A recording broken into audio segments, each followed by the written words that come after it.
Alô papai, alô mamãe, alô mesquitense raiz, muito boa noite. Estamos começando mais uma edição do Pod Kleber, esse podcast dinâmico, interativo e diferente de tudo que você já viu por aí. Sempre com entrevistados tops. E hoje não é diferente. Fique com a gente, compartilhe esse link aí igual fofoca, para amigo, para inimigo, para todo mundo, porque precisa as pessoas conhecerem a história desse grande camarada que está aqui do meu lado. Fica com a gente, roda a vinheta aí.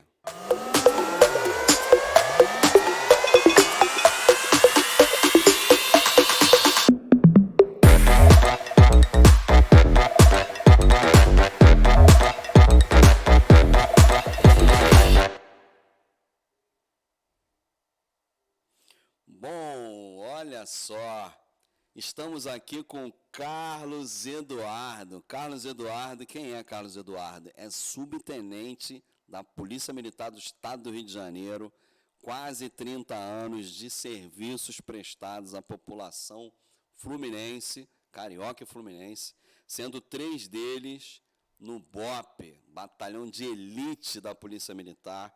Tem uma história aqui muito bacana, estava me contando aqui. E a gente fica muito feliz e honrado em tê-lo aqui, Carlos. Para nós é uma imensa satisfação. Muito obrigado pela sua presença. A gente vai conhecer um pouco a história desse jovem que vem de periferia. Fala aí para nós, dá as suas boas-vindas e já começa contando como um jovem de periferia que morou em favela, é engenheiro civil, policial, quase aí suboficial, né? Como é que chama? Subtenente da Polícia Militar, depois de toda uma história e uma trajetória. Muito boa noite. Boa noite, pessoal. Boa noite ao público. Para mim foi uma grande honra ser convidado aí e poder participar desse podcast, que segundo eu fiquei sabendo tem uma audiência incrível aqui na Baixada Fluminense, isso é muito bacana. Bom, pessoal, meu nome é Carlos Eduardo, sou policial militar há 27 anos, 13 dos quais participei pelo BOPE, cheguei no BOPE em 99, saí em 2012, passei por todo aquele treinamento que vocês conhecem, que é um treinamento muito difícil, mas a minha história, ela não começa aí em 99, né? Minha história começou em 69, quando eu nasci, né?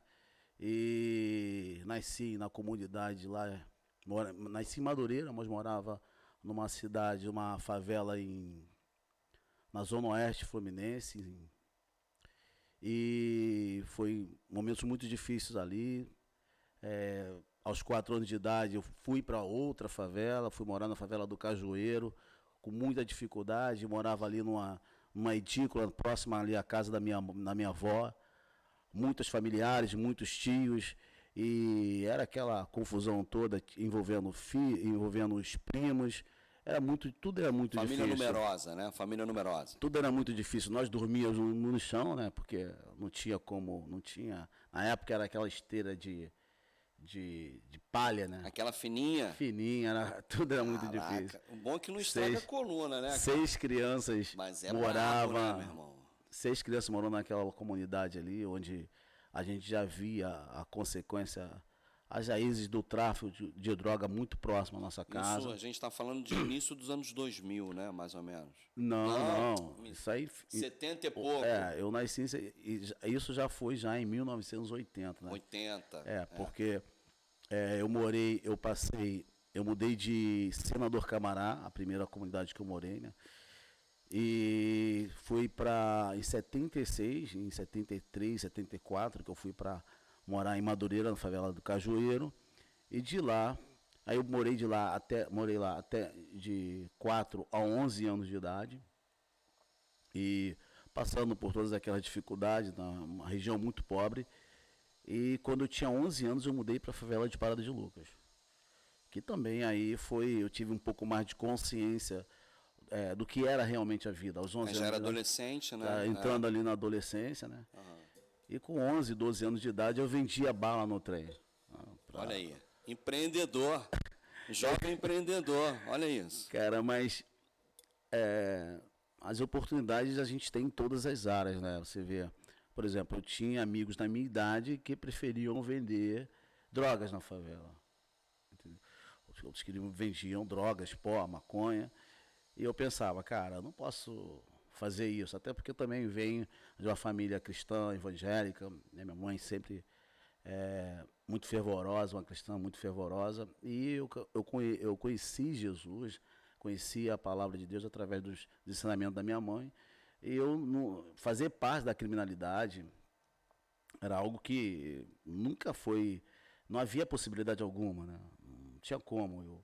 Até porque também eu via o fim, né, daqueles jovens, muitos jovens, aqueles meninos muito jovens, perdendo a vida, né, em situações do próprio tráfico. Né? Às vezes acontecia justiçamento, e às vezes o próprio confronto com a polícia militar, e entrando ali naquela ocasião, muito tiro, as trocas de tiros que são comuns. Isso faz com que a vida do jovem que entra para a vida do crime, ela passa a ser uma vida muito curta. Sim. E aquilo não cabia para mim e alguns amigos, né? Resolvemos empreender.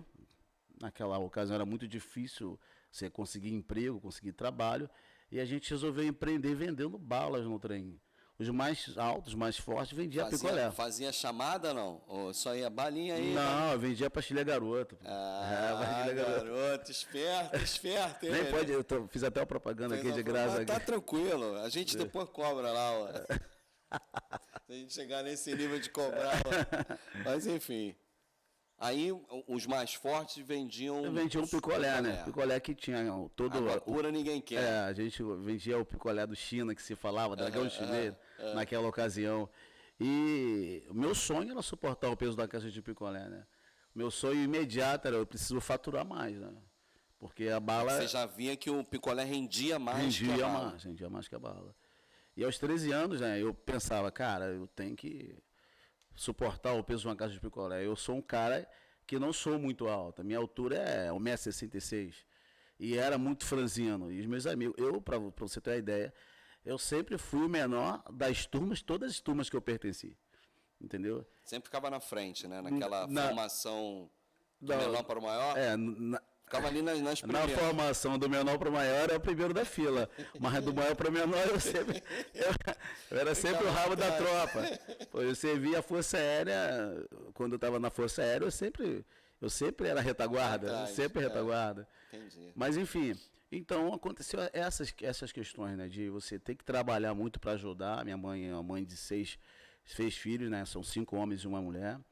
E todo mundo de alguma maneira tinha que ajudar, né? E você está ali no meio, é um dos mais velhos ou mais novo? Eu sou o 4º filho da minha mãe. Minha mãe teve um primeiro casamento em que ela foi viúva, e quando ela ficou viúva, grávida do 3º filho dela, e ela perdeu um homem da vida dela. Ela sempre fala isso até hoje, mesmo depois de ter conhecido meu pai. E nessa ocasião, quando ela ainda grávida do 3º filho dela, o primeiro marido dela veio a falecer no acidente automobilístico. E aí ela viúva e grávida, uma situação muito, assim, muito difícil. Pouco depois ela conheceu meu pai, e aí ela começou um novo relacionamento. Construiu uma nova história. E que essa história foi muito breve, né? Que meu pai, dado ao alcoolismo, né, agredia muito ela, ao ponto de ela mandava ele embora várias vezes, até que de tanto mandar ele embora, ele não caía, ela mesma foi, né? Ela juntou as roupas todas, botou uma mochilinha nas costas de cada um, e cada um partiu. E aí foi quando nós fomos morar numa edícula, nos fundos da casa, ao lado da casa da minha avó. Primeiro a gente foi morar na minha avó, e até que essa edícula mulher de fibra, viu? Corajosa, né? Porque sair com a prole toda. Sim, foi muito difícil. Os filhos pequenos, imagino, sim, né? Eu, na época, tinha 4 anos, e depois de mim, ainda minha mãe tinha dois. Foi escadinha. Foi escadinha. Minha mãe sempre foi contra essa situação de evitar filho, né?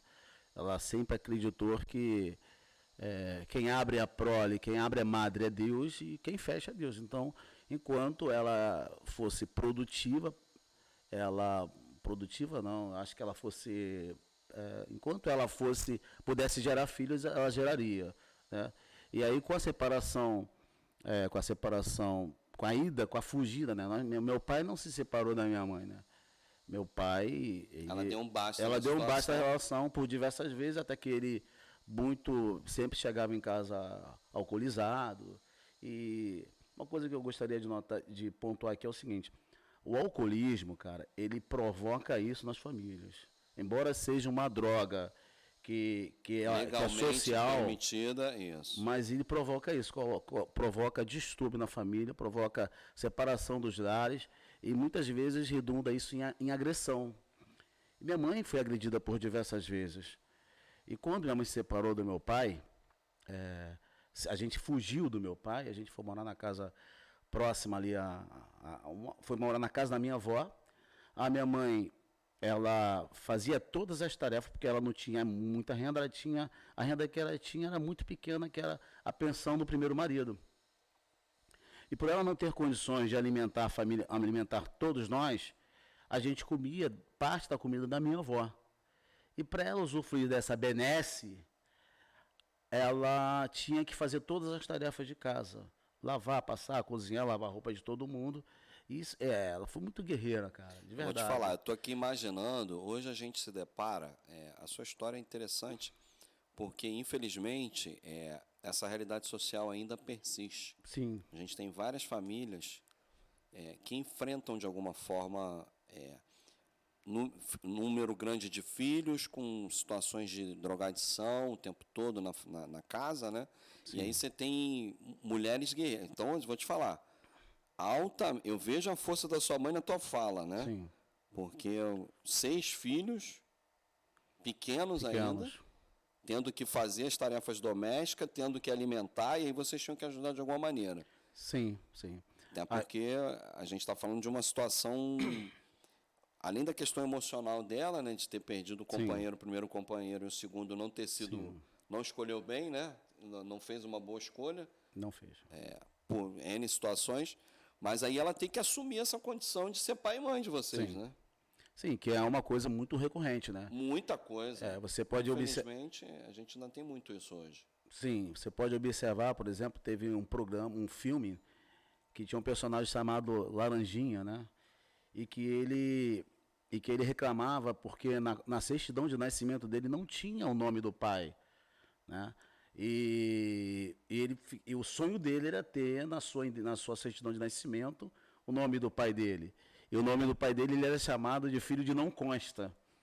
Não sei se você se recorda dessa passagem do filme, e ele falava assim: qual o teu pai? Ele é o filho do pai de não consta. O pai dele é não consta. Impacta a vida para sempre, né? E na minha certidão, quando eu vi esse filme, ele me impactou um pouco, porque não impactou muito porque eu já estava curado de muitas situações. Até porque quando isso aconteceu, quando esse filme veio, foi um sucesso do cinema nacional, quando isso aconteceu, eu já era homem de verdade, já não era mais um adolescente. Então, mas quando eu Você vi... já tinha enfrentado essas todas questões as e superado diversidades. isso aí. Inclusive, eu já era policial na época. Então, agora, se eu te mostrasse minha identidade, você não consta. Entendeu? E isso acontece. Aí eu acredito que muitos jovens da periferia, das comunidades, tá lá, o pai não consta. Porque a mãe, naquela época, a mãe que registrava os filhos, né? E às vezes o pai só gerou ali e meteu o pé, não aguentou aquele rojão das dificuldades e meteu o pé. Complicado. É muito complicado. Mas aí você pega esse momento, vai vender bala no trem, almejando vender picolé porque rende mais. Sim. Conseguiu vender picolé ou não? Consegui vender picolé e tive e fali 3 vezes, né? Ah, é? Como é que foi isso?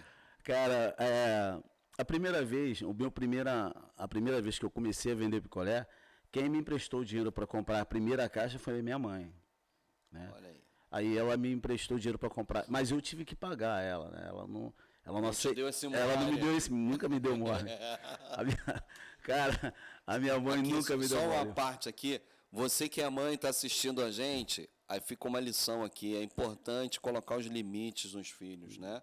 A gente hoje vê algumas situações de famílias que acabam não conseguindo ter um tempo precioso, por exemplo, de atenção, de dar atenção ao filho, e aí acabam, como é que eu posso dizer, atenuando os limites, não querendo educar da maneira que deve educar, e aí cria filhos sem limite. Que aí a vida vai educar de maneiras completamente complexas, né?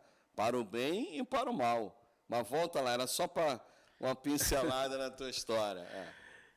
Então, ela me prestou o dinheiro para comprar a primeira caixa de picolé, né? E eu fiquei muito feliz, né? E acabou que eu fui vender os picolés, fiquei muito feliz com o dinheiro da primeira férias, né? Primeiro dinheiro que eu consegui era muito maior do que vendendo pastilha garoto. Mas na volta para casa eu fui assaltado. E o cara levou todo o dinheiro que eu consegui faturar naquele dia. Eu sempre costumava levar alguns picolés para casa, para eu dar para meus irmãos menores e para minha mãe também. Aí quando sobravam uns 3 ou 4, eu já estava indo no caminho de casa. E eu levava aqueles picolés para casa. E na volta eu fui assaltado e quebrando um pouco assim, as pessoas pensam assim, os negros pobres são sempre vítimas, né? E quem me roubou foi um escurinho também, né? Então, quer dizer, às vezes a gente fica pensando o tempo todo, não, o negro ele é sempre vítima, mas se vítima que ele faz também novas vítimas, que também é o pretinho também, né? E aí eu cheguei em casa sem o dinheiro e sem os picolés. A minha dívida com a minha mãe aumentou, né? Aumentou. Porque Sim, eu precisava de uma nova caixa, né? eu precisava, não, não, ele Só não só levou... a caixa ele deixou. Os picolés que eu comprei, com dinheiro emprestado da minha mãe, a minha mãe me emprestou o dinheiro para comprar a caixa. O dinheiro para comprar o picolé era o dinheiro das férias que eu fazia, das vendas de bala. Entendi. Então ela me emprestou o dinheiro só para comprar a caixa. Agora eu volto para casa sem o dinheiro que eu tinha e sem os picolés que eu vendi. Então não tinha mais nada, só tinha a caixa de picolé. Aí novo empréstimo, né? Então, pessoal, já desde muito tempo, eu estou endividado com alguém. Então, se você que é adulto... Sempre pagando uma dívida, né? Se você que é adulto está reclamando que hoje você tem dívida no banco, eu já tinha dívida no banco com 13 anos. Mas o banco é o bolso da minha mãe, né, cara? Que ela emprestava alguma coisa. Aí fiz novo empréstimo com ela. Essa foi a primeira falência, né, que eu tive. Antes de começar, eu já tinha quebrado o meu negócio. E depois... Passado algum tempo, né, eu voltando a vender, na época tinha aquela fiscalização muito rigorosa nos trens, né, que chamava-se o RAPA, né, e eu, como era o menor, eu corria menos veloz, e aí eu era sempre pego, né, fui pego mais uma vez. Nesse dia eu não perdi o dinheiro, estava com dinheiro que eles não me pegaram o dinheiro, eles pegaram, mas levaram a caixa de picolé, perdi os picolés que eu tinha, que estava na caixa, mas o dinheiro, parte do dinheiro que tinha sido recuperado, ou seja, conseguido com as vendas, né? Eu levei para casa e aí eu tive que pegar um novo empréstimo depois para comprar uma nova caixa. Aí, entre tantas e vindas, eu falei 3 vezes, eu falei assim, cara, picolé, vender, já não coisa dá mais, não dá mais, né? Aí eu voltei eu sempre estudando, né? Lembrando bem para a galera que você pode trabalhar, você pode estudar. Eu trabalhava com vendas no período pós-colégio, né? Eu estudava na parte da manhã e vendia picolé na parte da tarde, então era mais tranquilo. E depois, fazendo, né, estudando, me orientando e tudo mais, eu sempre pensei assim, cara, eu preciso dar um rumo na minha vida que desse jeito não está dando, né? E eu sonhei em ser da aeronáutica. Eu pensava assim, o cara que vai servir a aeronáutica, esse cara com certeza vai ser piloto um dia, né? Eu penso, todo mundo que passava pela aeronáutica era piloto. Vai se tornar piloto. Entendi. Aí eu fui para a aeronáutica. Faz sentido. Pessoal, aí eu fui para a aeronáutica. Na aeronáutica, eu vi que não é bem assim. Eu descobri que para se tornar piloto tem que fazer prova da AFA. Aí eu pensei assim, cara, tem que fazer a prova da AFA. Eu perguntei que a Academia da Força Aérea. Uhum. Eu pensei assim, cara, para fazer prova para a Academia da Força Aérea tem que ter o quê? Tem que ter nível médio.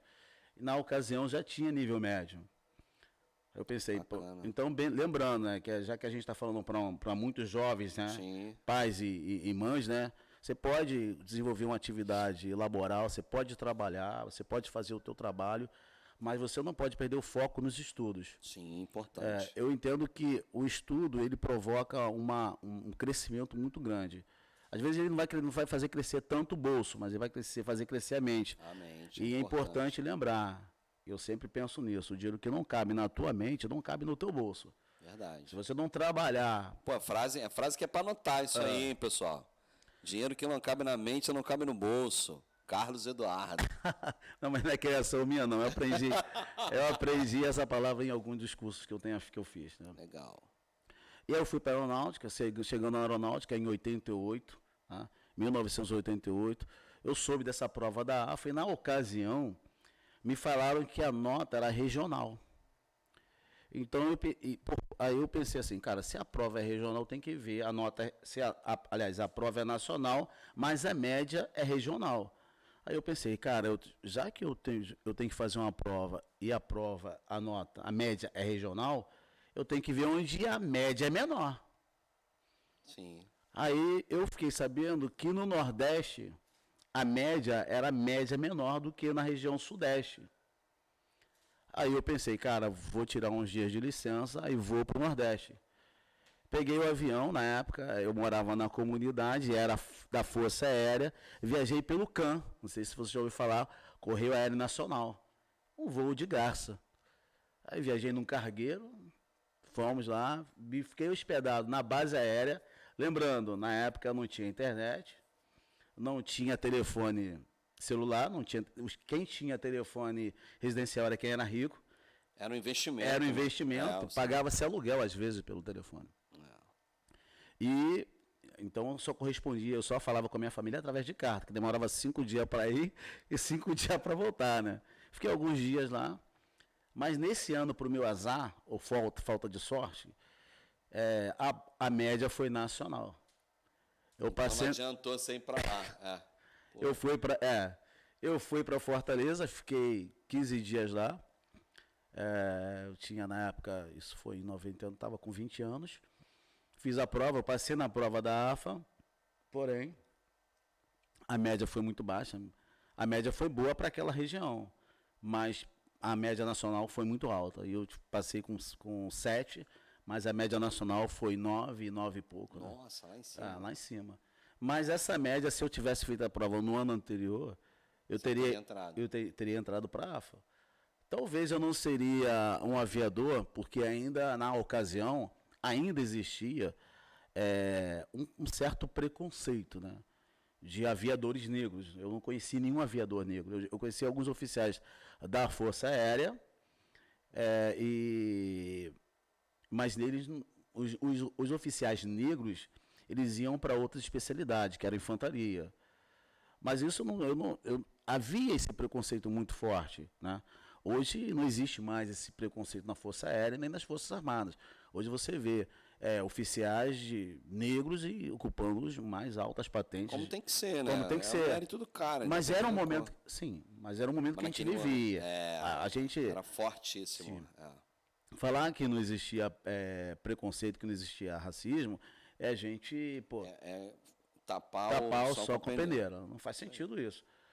Mas, enfim, aí acabou que eu não passei na prova, regressei para o Rio de Janeiro e dei baixa em 91.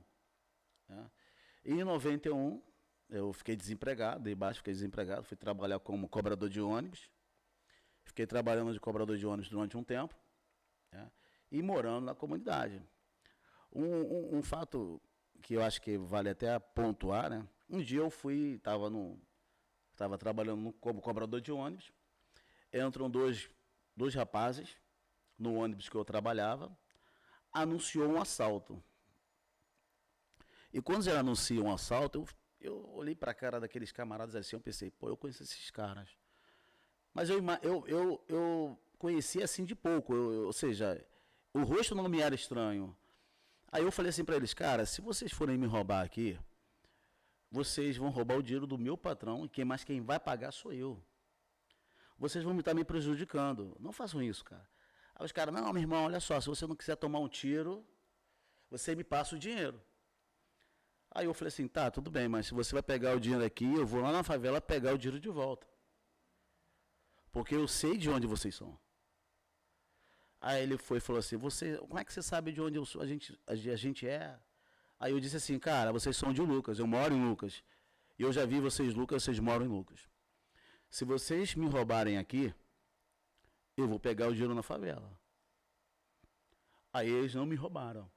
Ficaram com medo. Impactados com a tua fala. Porque o líder local na época eram um traficante chamado Robertinho, já é falecido e tal. E ele dizia que ele não queria que houvesse roubo em ônibus que passava próximo à comunidade. E eu trabalhava num ônibus que passava próximo à comunidade.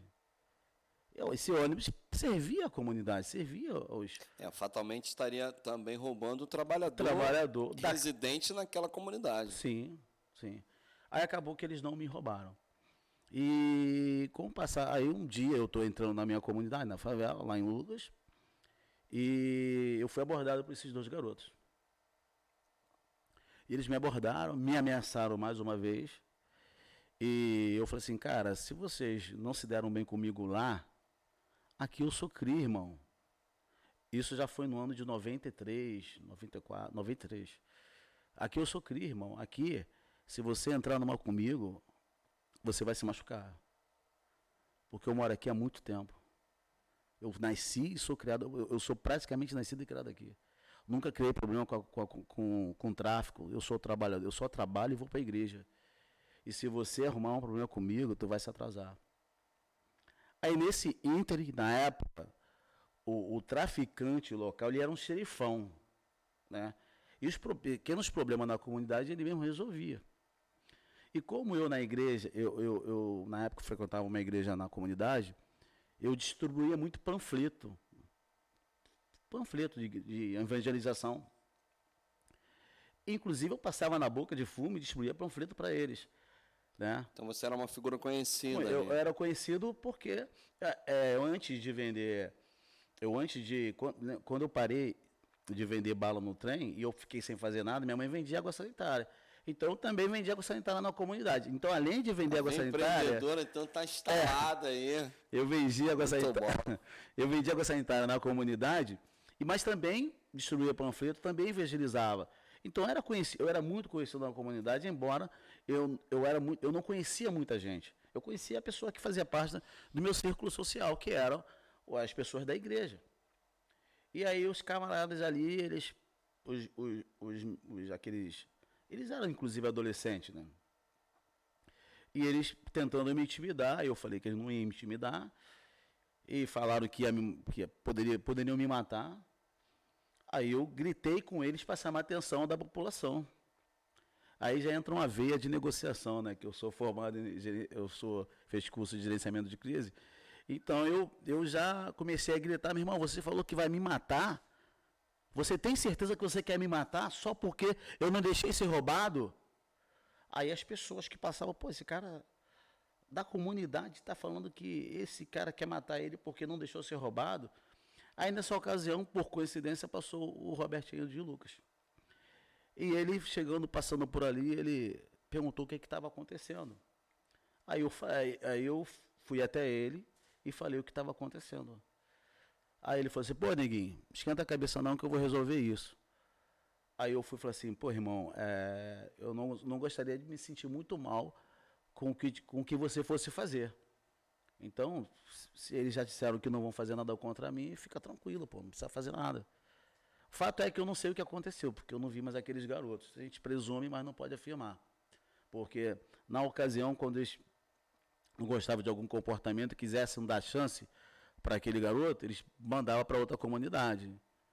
Eu não vi mais aquele garoto, eu acho que pode ser que pode ser que sim, pode ser que não, né? E aí eu trabalhando como cobrador de ônibus, né? E o tempo foi passando, eu não queria mais fazer aquilo. Como eu tinha sido militar da Força Aérea, eu pensei assim, cara, segurança é uma coisa legal. Aí eu fiz um curso de vigilante e depois eu fui mandado embora, mas não consegui de imediato um emprego de vigilante. Fui trabalhar no McDonald's da Barra, ali onde tinha o supermercado Freeway. E nesse mercado tinha a segurança deles lá, que eram vigilantes. E foi aí que eu consegui uma vaga na empresa, no supermercado Freeway, como vigilante. E trabalhava ali fazendo o meu trabalho da melhor maneira possível, até que eu conheci um cabo chamado Cupelo. Eu não me recordo, depois que eu me formei, ter visto ele. O cabo Cupelo dizia para mim assim, qual é, neguinho? Chega aí. Aí eu falei, seu cabo, pô, tu tem maior jeito de ser polícia, tu tem maior jeito de ter sido militar, você foi militar? Aí eu falei assim, fui militar. Aí ele foi e falou assim, pô, cara, você seria um bom policial. Eu não sei porquê, aquilo ficou martelando na minha cabeça. E nessa ocasião, eu ainda morava na favela. Eu falei assim, cara, policial, mora em favela, não tinha condição. Pouco depois, concomitante a esse fato, o Robertinho de Lucas quis comprar a casa da minha mãe. E aí ele falou assim, pô, aí ele falou com outro irmão meu, e falou assim, cara, fala pra tua mãe lá que eu quero comprar a casa dela. Mas porque a minha casa, ela ficava dentro de um beco e quando eu entrava e subia na laje, dava acesso a uma outra rua. Então era uma rota de fuga. Uma localização estratégica. Estratégica para eles. Entendi. E era muito difícil, o local era muito ruim, até porque às vezes a gente, para entrar em casa, pedia licença ao pessoal da Boca de Fumo, para puxar ali aquele plástico ali onde estavam as drogas, para a gente poder sair dali. Então era muito precária a nossa vida ali. E aí a gente procurava uma casa, mas o valor que a nossa casa tinha, não dava para comprar em outro lugar, não tinha. O valor de uma casa numa comunidade é muito pequeno, não dá para comprar em outro lugar. E até que a minha mãe, como não tinha para onde ir, minha irmã falou assim, fala para ele que o dinheiro que vale a minha casa, eu não tenho condições de comprar em lugar algum. Aí ele falou assim, olha, eu acho até que Deus tocou no coração dele, porque não era modus operandi dele essa benesse, né?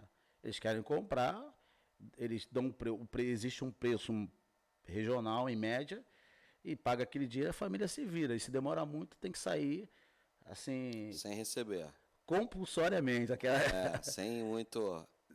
É até interessante dar preço, é interessante essa loja. Aí ele pagou, minha mãe foi. Aí tinha um lugar lá em Nova Iguaçu, onde tinha muita gente que teria saído da favela e morado lá. E a gente verificou que o preço da casa não era tão alto. Aí a minha mãe, a gente verificou o preço e foi falar para ele, com o preço da casa que a gente mora custa tanto. Aí ele chegou com esse valor. Na época, como não tinha transferência bancária, ele deu dinheiro em cash, né? Aquele dinheiro, muitas notas, né? E com esse dinheiro a gente foi lá e entregou, botou o dinheiro na mochila e foi lá entregar o dinheiro através da negociação, né? Na compra da casa. Nova Iguaçu. Nova Iguaçu, né? E aí a gente morou ali durante um tempo. E nesse íntere, eu fiquei pensando, agora eu já não estou mais morando na comunidade. E o cara me cobrando. Isso já foi em 1994. O Copelo lá tinha... E o Copelo, que depois eu não vi mais. Eu só o vi uma única vez, eu era ainda recruta. Fui apoiar um policiamento hoje hoje é o 31º Batalhão, mas na época era a 7ª Companhia Independente e ele trabalhava lá. E eu, como recruta no Cefap, ainda apoiando o policiamento de praia, eu tive com ele lá e ele ficou muito feliz de me ver. É isso que eu ia falar. Então ele te viu, me viu fardado na força. É interessante. Me viu fardado. Mas já acabou que ele me falava dessas coisas, né, ser policial, mas não ficava muito claro para mim, ainda era uma ideia muito vaga. E ele cobrava muito. Ele me cobrava, toda vez que ele me via, ele me cobrava. Porque ele enxergava o potencial. A gente aqui, Carlos, tem uma leitura com os nossos... A gente tem alta performance aqui no trabalho da prefeitura, né? Na área esportiva, sobretudo. Na cultural também, mas na esportiva isso é mais visível. A gente tem treinadores, que é o que parece também ter acontecido muito na tua vida. O treinador com olhar treinado, que ele identifica uma valência no menino... que vai potencializar se for trabalhado. Sim. E aí o menino vai virar um atleta de alto rendimento, de alta performance. Sim. Eu não estou falando do craque. O craque é mais inspiração do que transpiração. Mas eu estou falando do jovem talentoso que pode desenvolver um trabalho, porque tem potencial para isso. E esse olhar treinado é fundamental, me parece ser o Copelo. Pô, esse camarada aí pode ser um excelente policial. Estava certo, né? Porque você já tem quase 30 anos de serviço. Eu não sei se ele estava certo quanto ao excelente, né? Não, bom, mas você Quanto Você a tem excelente... esse tempo todo, já, Sim. inclusive foi instrutor, né? Tem essa história aí de ser instrutor também. Sim. Isso é legal. Você, depois que avançar na tua história aí, que é muito interessante, mostra que é possível um jovem de periferia, de favela, alçar outras condições, outras posições. É difícil, mas se tiver parceria, se tiver, sobretudo ali, suor, né? Ser resiliente, ser insistente, Sim. vai conseguir de alguma forma. Sim. Perseverança. A perseverança é a razão pela qual você continua e até conseguir, né? Isso aí. E aí acabou que, continuando a história do Copelo, quando abriu a inscrição, ele me cobrou que eu fizesse a inscrição. Ele disse, a inscrição está aberta, eu quero tua inscrição na minha mão, que eu quero ver você fazer essa prova. Aí de tanto ele me insistir, eu disse, cara, aquilo começou a falar muito forte do meu coração, até porque eu pensava assim, eu gostava de ser militar, eu gostei de ser militar por 3 anos na Força Aérea. Então eu pensava, cara, eu já não estou mais morando na comunidade, pensei na estabilidade que seria o serviço público.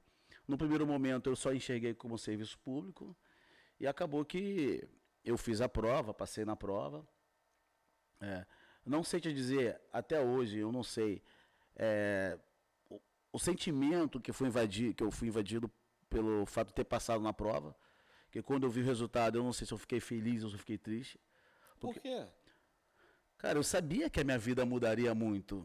E as mudanças geram Um certo receio, né? tira da zona de conforto, né?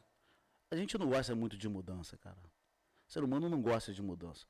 O ser humano, ele gosta de ficar ali, naquele mundinho dele ali, na zona de conforto.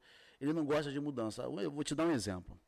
Se você for num restaurante, a entrevista não vai inverter, tá? Não, mas fica à vontade. Mas aqui se você, é um bate-papo mesmo, tá tranquilo. mas se você for num restaurante e você abrir o cardápio, e você já foi naquele restaurante, já comeu e gostou de um único prato, um prato qualquer, você gostou daquele prato, e você queria variar. Mas na dúvida de gastar o dinheiro e não gostar do prato, tu foi no mesmo. Não é isso? Com certeza. Várias vezes isso já aconteceu. É isso. A mudança nos assusta. Sim. Gera qualquer coisa que tire da zona de conforto já te dá já levanta, assim, né? Já fica... Sim, com certeza. E eu sabia que minha vida mudaria. E eu não sei se mudaria para melhor. Eu sabia que mudaria, mas não sabia que mudaria para melhor. E aí eu fiz a prova. Aí acabou que demorou 8 meses para chamar a gente. Eu fiz a prova em dezembro de 94 e só fui incorporar em 10 de agosto de 95. E aí nesse ínterim, eu perdi o meu emprego porque eu tinha que ir fazer os exames e fazer os testes e ficava afastado. E às vezes acontecia de um exame ser marcado no dia do meu trabalho.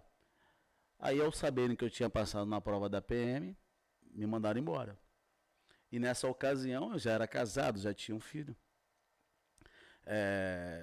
Estava vivendo um momento difícil no meu casamento também, né? Então, as coisas estavam muito difíceis para mim. Ao ponto que um fato muito bacana foi que em 94, em 95, 94, final de 94, início de 95, eu estava trabalhando no Maracanã, no quadro móvel da Suderj, aquele quadro que fazia a faxina dos banheiros. Sim, conheço, trabalhei lá. Trabalhei na Suderj. Mas agora, 2000 e pouquinho. Aí eu trabalhava tomando conta dos banheiros, né? Para não deixar que as pessoas bagunçassem os banheiros, né? E incrível foi que em 95, meada ali de 95, assim, maio, junho, em 95, eu estava lá limpando o banheiro do Maracanã, e ao final desse ano eu estava entrando no Maracanã como policial, apoiando o policiamento. Olha isso. Entendeu? Tipo assim, um dia eu estava fazendo faxina no banheiro, né? Outro dia eu estava porque eu entrei em 10 de agosto e ao final do ano já participava das operações de policiamento no Maracanã, né? Em apoio aos policiais, mas estava ainda desarmado, eu era aluno ainda, estava ainda desarmado. Mas era uma outra condição. Mas já era uma outra condição. É diferente. Então, para mim foi eu gostava dessa maneira que as pessoas passaram a olhar para mim. Eu passei na prova da Guarda Municipal. A Guarda Municipal não me aceitou porque eu tinha 1,65 m. E o concurso edital... Guarda do Rio? Guarda do Rio. E concurso era para 1,70 m. Eu já sabia que não iria. Mas eu pensei assim, será que tinha um jeitinho? Olha só o jeitinho, né? Será que dá? Será que os caras vão me botar aí ó, no processo? Negativo, cara. Os caras fizeram mais do que certo, porque o edital 1,70 m, eu tinha 1,66 m, e eu sabia que não passaria. Mas eu não achava que o exame era tão rigoroso. E aí acabou que eu fiquei reprovado no primeiro exame, né? Que é o exame ergométrico. Então eu chorei. Que ano que foi isso? Que ano? A prova 90 e pouco. a prova da Guarda Municipal eu fiz em 94. Ah, foi antes de Foi fazer. antes de eu fazer a prova da polícia. Eu tenho 2 irmãos que são guardas municipais, né? Você pode citar o nome deles aqui para mandar um abraço para eles? Claro, pô, claro. Luiz Antônio, meu irmão, meu primogênito, o primogênito da minha mãe, meu irmão mais velho, guarda municipal também do Rio de Janeiro. Legal. E o Júlio César Ramos de Almeida também, que é o meu irmão mais é o segundo filho da minha mãe, que também é guarda municipal. Então, eu pensava assim, cara, esses caras estão vivendo uma vida bacana, estão um salário bacana, eu vou fazer o que esses caras estão fazendo. E até que eu não pude, né, continuar os exames, porque eu fiquei reprovado logo de cara. Aham. E quando eu entrei para a polícia, e que eu estava no Maracanã, que eu estava fazendo um policiamento externo, e eu pensei assim, cara, eu não entrei para a Guarda Municipal, mas entrei para a Polícia Militar, e estou trabalhando aqui, bacana e tal. Então eu achei uma superação, porque eu não me senti rejeitado por alguma razão. Era uma coisa natural, o edital era claro, 1,70 m. Eu não tinha, não era mérito ou demérito, né? A regra estava lá. A regra estava lá. É. Eu não era menor do que ninguém do ponto de vista enquanto pessoa. Eu era menor na estatura e tudo mais. Mas isso eu tinha. Uma característica física. Que você já era ciente disso. Sim. Não podia, não era para. Você faz um concurso público, o concurso público não tem que se adequar ao que você é. Você que se adequa à regra do jogo. Entende? Então, eu terminei meu curso lá de formação. Né?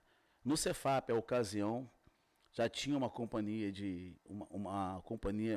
uma seção de instrução do BOP que ficava dentro do Cefap, né? E eu via os caveiras passando e eu achava incrível aqueles caras, né? Os caras com a farda preta, a postura do policial do BOP era uma postura que era muito diferenciada na ocasião, como também ainda é hoje, né? E eu pensava assim, cara, eu quero ser igual a esses caras. E eu perguntava aos sargentos lá, instrutores do curso de formação, quem eram aqueles caras que eu nunca ouvi falar do BOP naquela ocasião. O BOP já era BOP, a sede do BOP era dentro do batalhão de choque, mas não tinha a visibilidade que aconteceu após o filme Tropa de Elite. A canção do BOP é Heróis Anônimos, entendeu? Então a gente não tinha, o BOP não tinha essa visibilidade. Mas depois do filme saiu do anonimato para o estrelato nacional e internacional. Sim. Para o BOP, a ocasião, enfim, aí acabou que eu terminei o meu curso de formação e fiz 3 testes para fazer um curso do BOP. O primeiro foi em 97, eu não passei no teste. O segundo foi em 98, eu não passei, também de novo. E a terceira vez eu pensei assim, cara, eu acho que isso não é para mim, não. Pô, já fiz 3 vezes isso aí, eu acho que não é para mim. E aí eu quero deixar um recado para algumas pessoas aqui por conta disso. Vontade. Cara, pessoal, você que tem sonhos, e que você, por não ter conseguido realizar aquele teu sonho na primeira tentativa, você pensa o seguinte, cara, alguém já conseguiu. Pode ser que o preparo, o teu treinamento não foi o melhor. Você ainda não conseguiu porque você não está preparado o suficiente para alcançar o resultado que você espera. Mas, cara, continua, acredita no teu sonho, cara. Porque o mesmo Deus que plantou um sonho no teu coração, pode ter certeza, esse teu sonho nasceu primeiro no coração de Deus. E se ele te deu essa capacidade de sonhar com isso, significa que ele mesmo pode te capacitar e vai te capacitar para realizar o seu sonho. Então não desista do seu sonho, cara. E eu não desisti do meu. O fato é que eu estava treinando para ir para o BOP. E no BOP, até hoje é assim, só entra os que tiverem melhores condições de entrar. E se eu não havia passado nos testes ainda, é porque eu não estava nas melhores condições que outros candidatos. Mas aí eu, temente a Deus, que já era a ocasião e continuo sendo, eu pensava assim, será que isso não é para mim? Será que Deus não quer que eu siga esse caminho?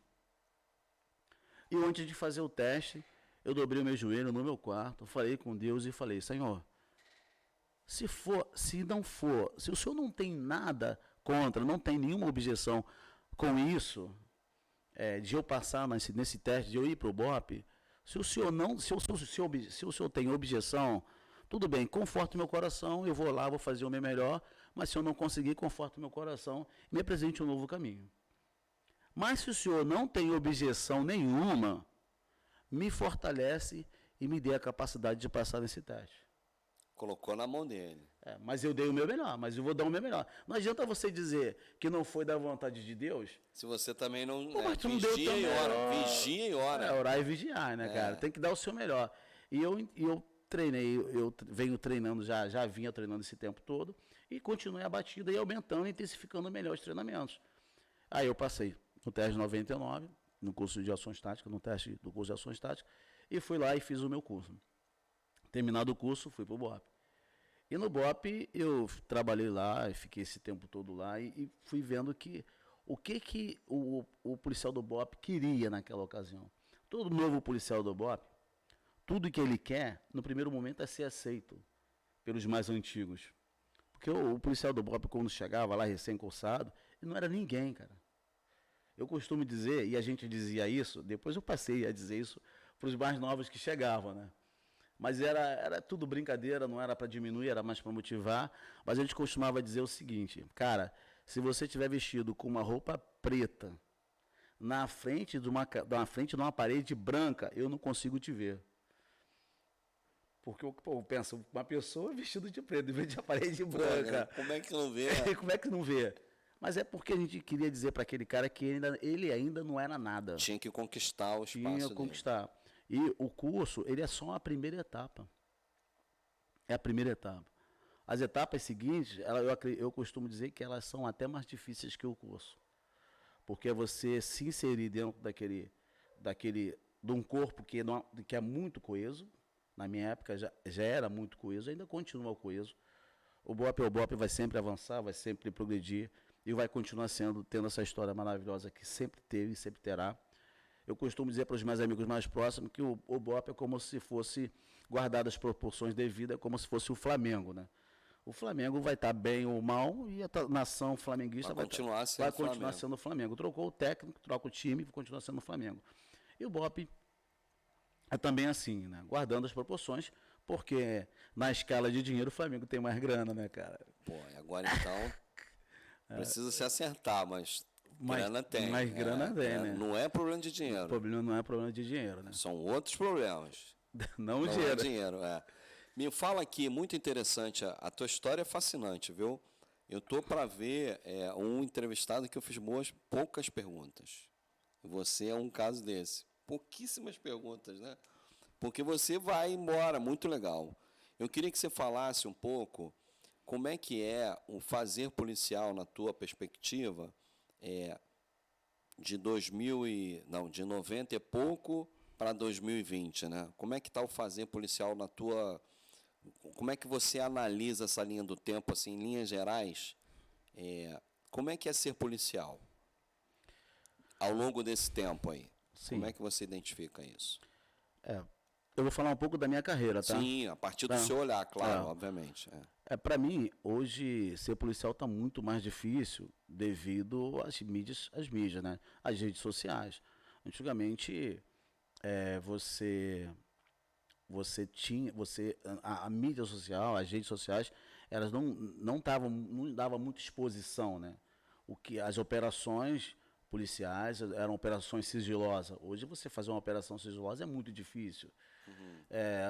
Hoje você vê, por exemplo, existe um viés, vou acabar entrando na política, né? Mas chato, né? Mas existe um viés muito contrário, né, às ações policiais. Hoje você vê, por exemplo, existe grupos, né, dentro da própria política que critica muito as ações policiais. Mas esquece que aquele policial, ele também é um pai de família, ele também é um cara que tem sonhos, ele é um cara que tem filhos, ele tem esposa, é um ser humano. E as pessoas olham só o homem da farda, o homem que está ali atrás do distintivo dele, seja um policial civil, seja um policial militar, um policial federal, um policial da rodoviária federal. Os caras têm sonhos também. E hoje nós temos todo uma mídia, né, um poder midiático muito forte contra as ações policiais, né? Isso faz com que o policial hoje, antigamente, o inimigo era muito definido, né? Era o bandido, estava de um lado, existia muito aquela situação de polícia e bandido, né? Hoje não tem mais isso. Hoje você vê, por exemplo, alguns políticos elegendo, algumas comunidades elegendo seus políticos. Esse político, obviamente, vai militar em favor dos seus eleitores, porque quer ter seus votos renovados após 4 anos de pleito, né? Então, isso faz com que hoje a ação policial é muito difícil. Até porque também ainda existe a questão da família, né? As famílias hoje estão cada vez mais se deteriorando. As leis vão cada vez ficando mais rigorosas no trato, no trato do pai e filho, né? Alguns políticos defendem que o pai não é propriedade do filho, portanto, cabe ao Estado educar, orientar e tal. E hoje, você vai falar rispidamente com o seu filho, é possível você ser repreendido pelo próprio filho. Então, quer dizer, esse filho que ele teve uma educação não aos moldes que eu tive, onde você, por exemplo, uma criança, ela não tinha uma voz contraditória que contraditava o pai. O que o pai falava, o que a mãe falava, era lei. E hoje, até porque também hoje educar filho é mais difícil. E esse filho que foi mal educado, ele será inserido à sociedade. Ele é inserido à sociedade quando ele sai daquele mundo da família, que é o primeiro círculo social dele, e ele passa a frequentar novos círculos sociais, e ele passa a frequentar os colégios, os clubes, a sociedade em geral. E esse cara traz para a sociedade quem ele foi como criança e como foi a educação dele. Então, se ele não respeita, antigamente se falava, olha, você, filho, você tem que respeitar, o teu pai tem que respeitar a tua mãe, e respeita o mais velho. Se o mais velho falasse para um vizinho meu, de adulto, falava para minha mãe que eu estivesse em algum lugar que não era para estar, era certo eu ser punido em casa. Às vezes uma surra, às vezes um castigo, chinelada, que era normal antigamente. Hoje você não pode repreender seu filho de forma alguma. E esse filho, ele vai se tornar uma ocorrência policial. Então a pergunta que você fez inicial, qual é a sua visão de polícia, fazer polícia nessa trajetória? Nessa trajetória, antigamente, nós estava muito definido. O bandido era bandido, hoje o bandido é um trabalhador que na hora de folga entra usa seu espaço de tempo para ter uma vida criminosa. Eu morava numa comunidade que alguns bandidos tinham carteira assinada. Entendeu? Então, esse bandido, quando morre, se porventura o policial não tiver tempo na troca de tiro de alcançar a arma, o que se apresenta é um trabalhador ferido. Então, isso é grave. Eu participei de várias operações em que o cara dizia que era trabalhador. E o cara estava ali com a carteira assinada na mão. Mas o cara estava na boca de fumo. Então, hoje, os caras entenderam que eu posso ter um trabalhador que vai complementar a renda, ao invés de vai empreender numa área que é uma área legal, o cara empreende, às vezes, na comunidade. Obviamente, isso não é regra. E nem a criminalidade é uma regra. Sim. Entendeu? Então, por exemplo, às vezes as pessoas falam do morador da comunidade, mas o morador da comunidade, se eu pensar na Rocinha, por exemplo, estou fugindo um pouco, mas eu vou voltar lá, tá? Vamos lá. Se eu pensar na Rocinha, por exemplo, uma média de 100 mil pessoas, se eu falar para você que 1% na Rocinha é bandido, 1% é 1.000 bandidos. Muito bandido. É muito bandido, ou seja, é menos que 1% de morador na comunidade, menos de 1% são criminosos. Então você dizer assim, não, meu irmão, a maioria é bandido, não. Cara. Agora, é claro que onde se movimenta dinheiro, envolve muitas pessoas. Entendeu? Na Rocinha se movimenta muito dinheiro. Então, o que se envolve? Envolve muitas pessoas. O tráfico gera muito dinheiro. Então, vai gerar dinheiro para a tia que faz a cantinha, vai gerar dinheiro para a mulher do bandido que vai usar um salão de cabeleireiro, vai gerar dinheiro para as pessoas comprarem roupas e vai realmente também captar mão de obra, né, cara? Circula uma economia local, né? Toda uma Fortemente, economia né? fortemente. É. Isso faz com que as pessoas acabam, de alguma maneira, indiretamente, se beneficiando dos recursos que o tráfico traz para aquela comunidade.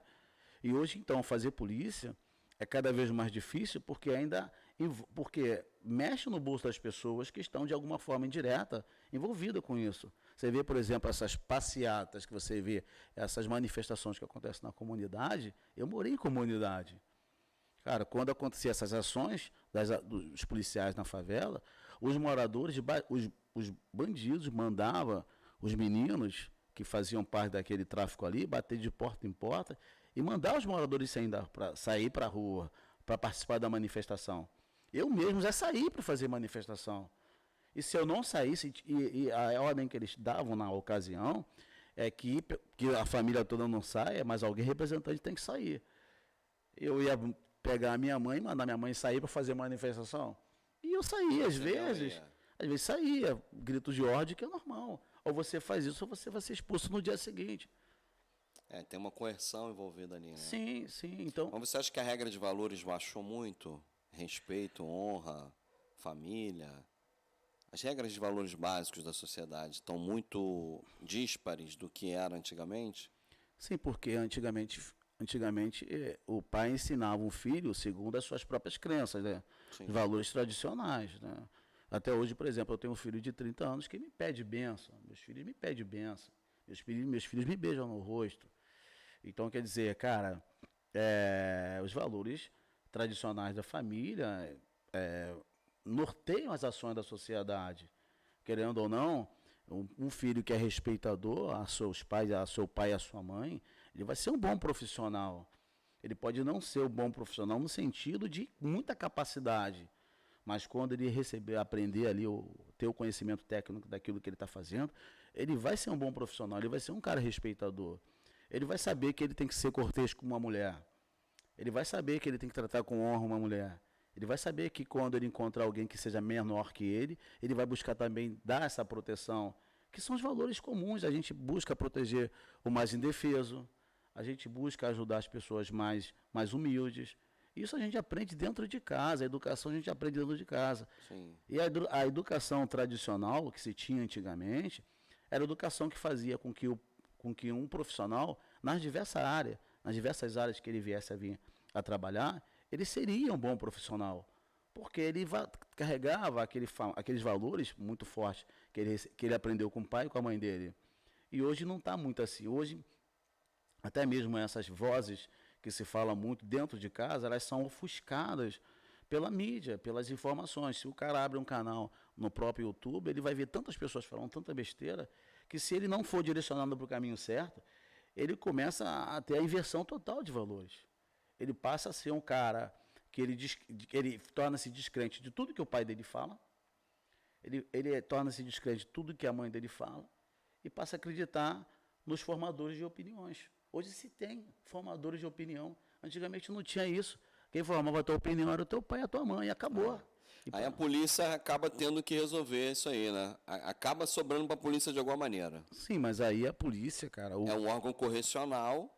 Sim, aí, como órgão correcional, na verdade, eu não entendo a polícia como órgão correcional. Eu entendo a polícia como órgão que ele ele é um agente que vai impedir aquele sujeito da prática do crime, e ele também vai conduzir aquele elemento para ser julgado, para passar para o sistema correcional. E o sistema correcional é a justiça. Sim, acaba sendo a porta de entrada de alguma A porta forma. de entrada. Ele vai pegar esse cara e vai vai conduzir esse cara. E o filho mal educado, um ser humano mal educado, ele vai, ou seja, quase que em regra, ele vai se tornar uma ocorrência policial. Você não vai entender. Se ele é um filho ruim, ou um filho que ele não respeita o pai, ele não respeita a mãe dele, ele não vai respeitar o seu próximo. Isso vai gerar uma ocorrência policial. Fatalmente acaba gerando. E aí? Me fala um pouco do gerenciamento de crises. que você foi instrutor do curso de gerenciamento de crises? Não, não. Não? Não. Eu não fui. Eu trabalhei durante um tempo no BOP como negociador.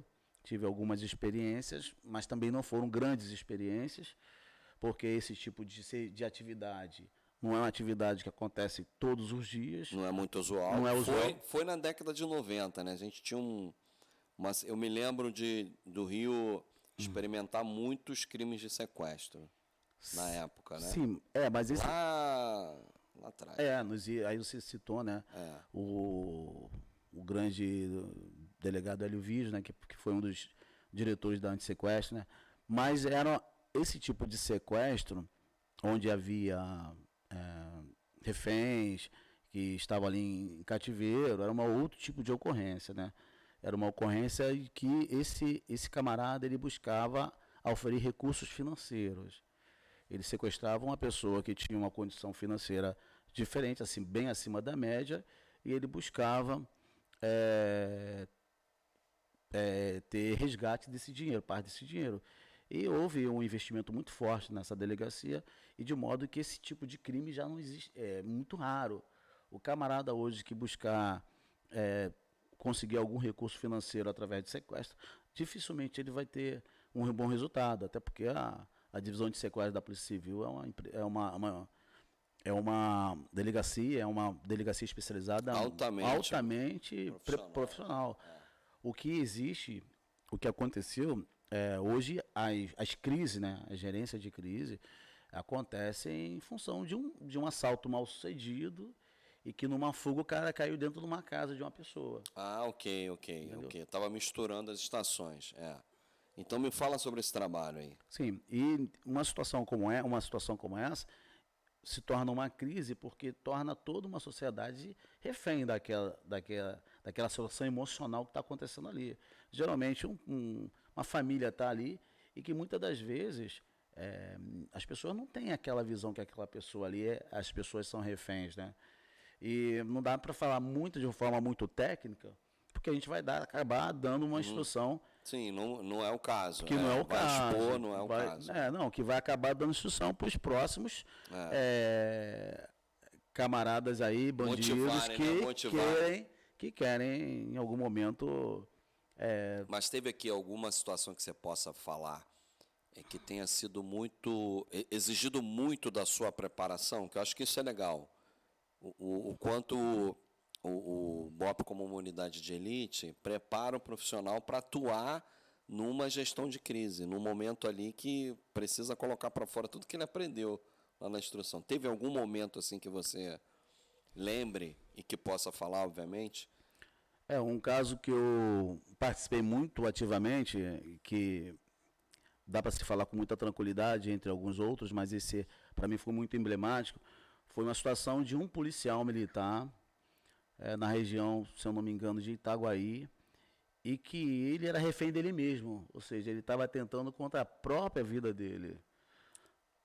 Isso aí. A gente em algum momento se viu, né? Ele já era um senhor de idade, já era um policial reformado, em que ele estava passando por crises ali muito grande, depois a gente levantou e viu que era uma crise financeira, e a crise financeira traz problema no casamento, e a gente percebeu que a família dele, ele tinha a casa dele era tipo um sítio, e ele colocava cães, ele tinha cães que eram cães de raça, e ele deixava os cães soltos, mas ele tinha um controle do espaço dos cães, porque ele amarrava os cães numa coleira e prendia essas coleiras,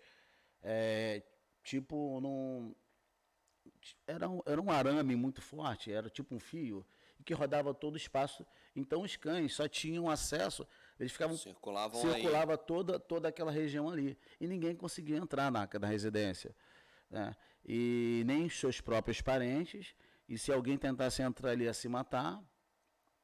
E ele falava ali, né, das dificuldades que era a vida. Ele expulsou todo mundo de casa, e essa negociação era para ele não tirar a própria vida dele, e que ele não tinha mais alegria de viver, e que ele não tinha mais alegria, os filhos, ele se sentia abandonado pelos filhos. Mas, na verdade, ele ficou um pouco introspectivo. Ele vivia uma vida e ficou meio que introspectivo. E ele mesmo foi afastando a família dele. E quando ele afasta a família dele, ele tem o resultado disso.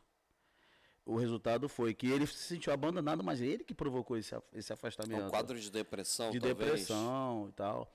E aí a gente partiu para lá e começamos a conversar com ele. Eu era um negociador auxiliar, eu não era um negociador principal. Nas nossas operações, geralmente tem um grupo de negociadores e que a gente, a todo instante, buscava aproximar-se dele para tentar um uso de uma pistola chamado taser, né? Uhum. Que é um choque que Imobilizá-lo. Ao disparo, dispara 2 dardos e esses dardos provocam um choque de muita intensidade, mas baixa amperagem e que não provoca grandes danos, só a imobilização mesmo. Mas toda vez que a gente buscava se aproximar, ele mais espetava a faca, ele estava com uma faca em suas mãos e ele falava que a vida dele não tinha sentido, então ele ficou ali conversando durante muito tempo. A gente entendeu que ele entrou num estado ali de reclamação, de lamúria. A gente fala que nesse estado a vítima de si mesma, o cara, o tomador de refém, ou o SEC, que agora mudou a nomenclatura, que é o causador de evento crítico, né? Esse camarada, ele estava causando evento crítico contra ele mesmo, a vítima, ele era o causador e vítima dele mesmo. E ele, cada vez que a gente buscava essa aproximação, ele ameaçava, gritava, vociferava e dizia que ia se matar. E a gente fazia perguntas que provocavam com que ele provocava certas reflexões. A gente percebeu que quando a gente falava da mãe dele, que já era uma senhora que já estava no outro plano, já tinha falecido, mas a gente percebia que ele mudava o tom de voz. A gente pegou essa... E aí foi por aí. E foi por ali. Mas antes ele falou que ele se sentia injustiçado com muitas coisas e tudo mais. Cada um vai ter as suas... Cada situação tem a sua forma. Então a gente conseguiu nos aproximar dele, deixando bem claro, expondo sempre muito as mãos, né, para ele perceber que a gente não estava armado e tudo mais. Mas nessa conversa, um time tático foi se aproximando dele e acabou que foi usado uma pistola de choque e ele foi imobilizado e tudo mais. E nós conseguimos salvar aquela vida. Que bom. O gerente numa crise, o objetivo é salvar todas as vidas, inclusive a vida dos malfeitores, né, dos bandidos, né? No momento de uma crise, a gente busca salvar todas as vidas, porque todas as vidas são importantes, mas a gente prioriza a vida do inocente. É deixar bem claro, a gente sempre vai priorizar todas as tropas de operações especiais no mundo, todas as equipes que trabalham fazendo negociação, eles priorizam salvar a vida dos inocentes. A gente sempre vai buscar salvar todas as vidas, mas a prioridade é salvar a vida dos inocentes. E depois dessa situação, a gente faz sempre estudo de caso, verifica erros e acertos onde a gente pode melhorar. Legal. E por exemplo, depois do 174, a gente não perdeu mais ninguém. 174, na ocasião do 174, não sei se você se lembra. Me recordo. Nós não tínhamos ainda um time tático, a gente não tinha ainda um time tático muito bem treinado. Depois a gente voltou para o batalhão, lambeu as nossas feridas, refizemos tudo, verificamos onde houve o erro. Lembrando bem que o Sandro, ele não foi assassinado. A busca ali dos policiais que estavam naquela ocorrência. Eu estava em casa, mas eu conhecia todo mundo que participou daquela ocorrência. Aquelas pessoas buscaram imobilizá-lo, né? O tiro que matou a menina partiu realmente, não partiu da arma do policial. O primeiro tiro do camarada do policial resvalou no cabelo dela, bateu no couro cabeludo, não penetrou. Ela morreu por um tiro dado, a Geisa, a vítima, ela morreu por um tiro dado de baixo para cima pelo Sandro. E o Sandro foi morto na condução do hospital, aliás, para a delegacia, mas porque ele estava se debatendo muito e o movimento e ele estava, naquele momento, sendo imobilizado por um policial que tinha conhecimento na área de defesa pessoal e foi usado um golpe de jiu-jitsu. E desse golpe, ele se forçando, ele apagou e não voltou. Entendeu? Mas ele foi asfixiado. Uma situação de muito estresse ali. De estresse ali e tal. Mas ele não foi assassinado. Ele foi um contido. episódio que marcou muito a história. Tem até filme, né? Para quem não sabe, é um sequestro, um assalto seguido de um sequestro na zona sul do Rio de Janeiro. Um homem acabou imobilizando uma menina, né? Era uma menina na época, né? E aí sai do ônibus depois de parou, muitas horas. Muitas horas ali, e foi impactante realmente. As cenas são impactantes, mas é interessante ouvir a partir da visão do policial, muito interessante. Bom, cara, a gente já tem 1 hora de programa aqui, eu me deliciando com as tuas histórias, muito interessantes, fiz poucas perguntas, porque a gente tem muita curiosidade, né? Quer entender como é que funciona, como é que um jovem de periferia alça a condição de ser um policial já bem sucedido, com gestor de crises, com cursos, é muito interessante isso. Então, a gente fica aqui com gostinho de quero mais, né? A gente precisa encerrar o programa, porque já tem mais de 1 hora, mas eu queria te agradecer muitíssimo a oportunidade de estar aqui falando para os nossos jovens, sobretudo, que é possível. A gente tem feito um trabalho na perspectiva de aumentar o horizonte, né? Construir novos ídolos, novos heróis, inclusive eles próprios se enxergarem como heróis, que é possível fazer isso. É difícil, mas é possível, desde que com esse olhar treinado do treinador ali, do professor, lá na ponta uma família que dê algum tipo de suporte, que incentive, que cobre resultado. Então, obrigado aqui pela tua aula. Foi uma aula, não foi uma aula? Acho que foi uma aula. Obrigado aqui pela tua disponibilidade e faça suas considerações finais aí. E é isso. Diga aí. Primeiramente, eu quero agradecer o convite do nosso amigo aí, que participou de um curso no Degase. Eu fui convidado para participar lá na parte de gerenciamento de crise. Passei um pouco da visão do que é a gerência de crise, noções na área de gerenciamento de crise, porque esses assuntos não se esgotam, né? Sim. E daí surgiu essa amizade e o convite. Eu me senti honrado também para poder falar um pouco da nossa história. Aos jovens aí o objetivo nosso aqui é falar aos jovens, né? Sim. Aos jovens eu gostaria de dizer o seguinte, irmão, vocês não sintam pena de vocês, caras. Entendeu? Cara, eu vou falar uma coisa aqui para vocês e eu vou falar olhando nos teus olhos aqui, vou olhar para você, cara. Vamos fazer até melhor, eu vou tirar aqui o meu chapéu, vou tirar aqui rapidinho. Fica à vontade. Vou tirar aqui, ó, o meu boné, tirei aqui o meu óculos. Eu vou falar aqui olhando nos teus olhos, irmão. Não tenha pena de você, cara. Quebra tudo, vai pra cima, dá o seu melhor, faça o seu melhor. Acredita que, cara, você é um vencedor, porque quando você nasceu para vencer. Deus, quando te fez, não disse, ó, esse cara aqui vai ser bem sucedido, esse cara aqui eu vou dar bênção, esse cara aqui eu vou dar dons para ele, esse cara aqui, e a esse cara aqui eu não vou dar nada. Deus não fez assim, cara. Deus, quando te fez, ele te fez para vencer. A vida, ela dá tanta porrada na gente, a gente começa a acreditar que a gente mais merece porrada do que benesse. Cara, a gente merece aquilo que a gente lutou para alcançar. Se você está vivendo uma vida difícil hoje, infelizmente, cara, não é o plano original para a humanidade. O plano original de Deus para a sua vida é ser vencedor. Não importa o teu tamanho, não importa a tua cor, não importa de onde você vem, não importa quem são seus pais, importa que você tem um Deus, cara, que Ele tudo pode fazer na sua vida. Então, vai para cima, acredite, você terá mentores na sua vida, escute bem eles. Cara, eu nasci em favela, fui criado em favela, passei pela vida militar, hoje eu sou subtenente de polícia militar, sou engenheiro civil formado, sou pós-graduado por uma das faculdades mais difíceis de você fazer pós-graduação no Rio de Janeiro, que é a UFRJ. Eu sou pós-graduado em planejamento, gestão e controle de obras civis. Hoje, além de policial militar, eu trabalho com obras, faço supervisões de obra.